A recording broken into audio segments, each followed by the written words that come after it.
আজকে শ্রী রামচন্দ্রের জন্মদিন, তাই সবাইকে জানাই শুভ রামনবমী। এরকম দিন বছরে একবার আসে, তাই ব্লগটা ধৈর্য সহকারে দেখো। তাই ভূপেন্দার আমি বেরিয়ে পড়লাম রসকা যাওয়ার উদ্দেশ্যে, কারণ রসকাতে রামনবমী মহা উৎসব উদযাপন করা হয়েছে। আর আসে দেখি যে র্যালি শুরু হয়ে গেছে, তাই বেশি দেরি না করে র্যালির সঙ্গে যুক্ত হয়ে গেলাম। কিছুক্ষণ পর মিলনের সঙ্গে দেখা হয়ে গেল। তারপর এদিকে বিশ্বদাত, সাথে ছিল মন্তোষ।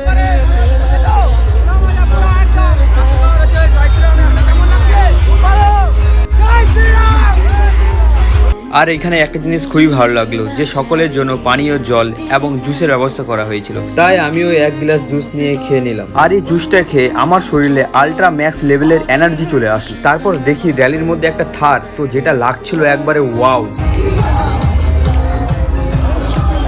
এখানে জয় শ্রীরামের স্লোগান দিয়ে সবাই নাচছিল, তাই আমরাও শুরু করে দিলাম একবারে পুরো নাচ। আর আমাদের এই র্যালিটা শুরু হয়েছিল রসকা ফুটবল মাঠ থেকে পুরাতুল পেট্রোল পাম্প হয়ে কলোনি পর্যন্ত।